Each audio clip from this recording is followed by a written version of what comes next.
اب آج کا میرا موضوع ہے شہادت علی رضی اللہ تعالیٰ عنہ۔ اصل میں حضرت علی رضی اللہ تعالیٰ عنہ کی شہادت بھی اسی الفتنۃ الکبریٰ کا تسلسل ہے۔ وہ جو عبداللہ ابن سبا کا پیدا کردہ عظیم ترین فتنہ تھا، اسی کا ایک نتیجہ حضرت علی کی شہادت بھی ہے، لیکن وہ بات ذرا تفصیل سے سمجھنی ہوگی۔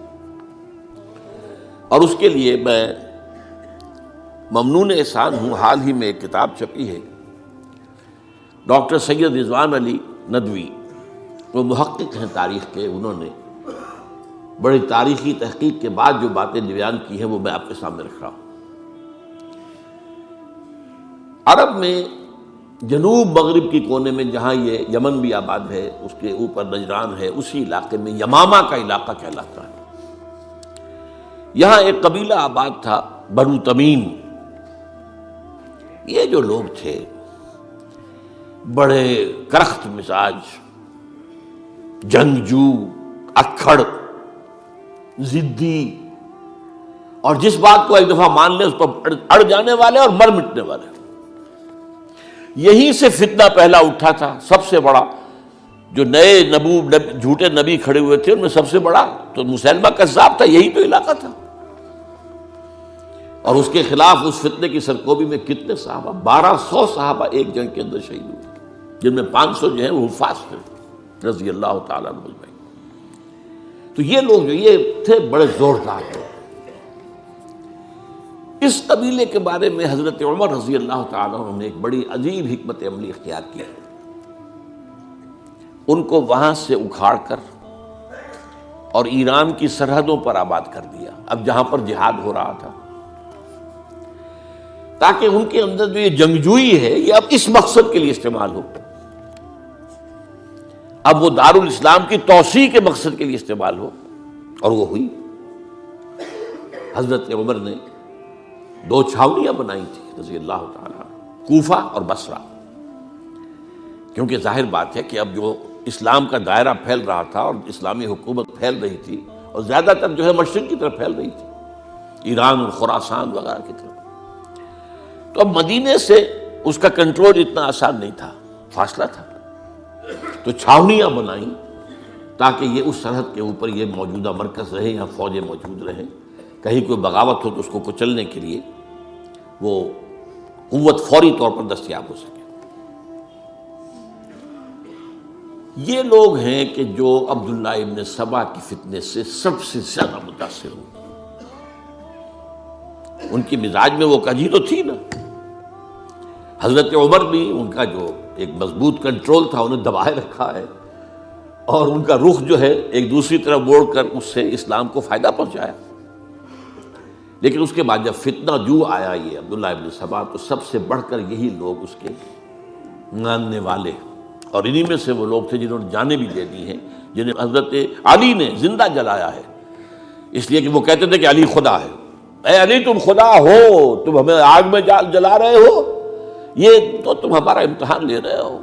وَلَنَبْلُوَنَّكُمْ بِشَيْءٍ مِّنَ الْخَوْفِ وَالْجُوعِ وَنَقْصٍ مِّنَ الْأَمْوَالِ وَالْأَنفُسِ وَالثَّمَرَاتِ، اب وہ اس آیت کو اپنے اوپر منطبق کر رہے ہیں۔ تو یہ جو کرخت لوگ تھے، انہوں نے در حقیقت جو ہے عبداللہ ابن سبا کے کردار میں سب سے بڑا رول پلے کیا، اور انہی کے ہاتھوں حضرت عثمان شہید ہوئے رضی اللہ تعالیٰ۔ اور اس کے بعد انہوں نے حضرت علی رضی اللہ تعالیٰ عنہ کو اپنے گھیرے میں لے لیا، کیونکہ انہی کی کثیر تعداد موجود تھی مدینے میں جب حضرت عثمان شہید ہوئے۔ اس کے بعد اب ظاہر بات ہے کہ کوئی نہ کوئی تو خلیفہ ہونا چاہیے تھا۔ حضرت طلحہ سے کہا گیا، انہوں نے معذرت کر لی، حضرت زبیر سے کہا گیا، انہوں نے معذرت کر لی۔ اب ظاہر بات ہے کہ حضرت علی آخر امت کو چھوڑا تو نہیں جا سکتا تھا بغیر امام کے، انہوں نے قبول کر لی، اگرچہ حضرت حسن روکتے رہے کہ ابا جان یہ ان لوگوں کی بیعت جو ہے آپ قبول نہ کیجیے۔ حضرت حسن تو ان میں سے ہیں جو حضرت عثمان کے دروازے پر کھڑے تھے پہرے دار کی حیثیت سے، حسن اور حسین رضی اللہ تعالیٰ عنہ، انہیں تو معلوم تھا فتنہ جو کون لوگ ہیں۔ اس کے بعد حضرت علی رضی اللہ تعالیٰ عنہ نے اسی حکمت سے، جس حکمت کے تحت حضرت عمر نے یہ چھاونیاں آباد کی تھی، دارالخلافہ بھی مدینے سے کوفہ منتقل کر دیا، تاکہ پورے عالم اسلام کو کنٹرول کیا جا سکے اس مرکز کے ساتھ۔ اس کا نتیجہ یہ نکلا کہ اب گویا کہ حضرت علی کے گرد ان لوگوں کا گھیراؤ مکمل، کوفے میں یہی تو آباد تھے، کوفی یہی تو تھے، حضرت عمر نے انہیں لا کے یہاں آباد کیا تھا۔ جب حضرت علی نے کوفے کو اپنا دارالخلافہ قرار دیا تو گویا کہ ان کا پھر عمل دخل بہت بڑھ گیا۔ ایک طریقے سے یوں کہا جا سکتا ہے کہ انہوں نے اب حضرت علی رضی اللہ تعالیٰ عنہ کو اپنے محاصرے میں لے لیا۔ چنانچہ جنگ جمل کے موقع پر یہ ہوا ہے کہ صلح ہو گئی تھی، حضرت عائشہ رضی اللہ تعالیٰ عنہ کے جو نمائندے تھے اور ادھر سے حضرت علی، صلح ہو گئی تھی، طے ہو گیا تھا کہ ہاں قاتلین عثمان کو جو ہے ان کو سزا دی جائے گی، قصاص لیا جائے گا حضرت عثمان کی قتل کا۔ لیکن ان لوگوں نے 10,000 آدمی کھڑے ہو گئے کوفے کے اندر، ہم سب قاتل ہیں عثمان کے، لو قصاص ان سے اگر لے سکتے ہو، جس کے نتیجے میں اور انہوں نے جنگ شروع کر دی۔ اور جب جنگ شروع ہو جائے تو پھر اس کے بعد تو کوئی نہیں دیکھ سکتا کیوں شروع ہوئی، کیسے شروع ہوئی، کس نے شروع کی۔ اب تو یا مارو یا مرو، دو ہی باتیں ہوتی ہیں۔ 10,000 مسلمان ایک رات میں شہید ہوئے جنگ جمل میں۔ اب اس کے بعد حضرت علی رضی اللہ تعالیٰ عنہ کی خلافت جو ہے حضرت امیر معاویہ نے ماننے سے انکار کر دیا۔ جب تک قاتلین عثمان کو سزا نہیں دیتے ہم بیعت نہیں کریں گے۔ یہ نہیں کہ دعویٰ کیا ہو کہ میں خلافت کا حقدار ہوں، یہ نہیں، لیکن یہ کہ آپ کو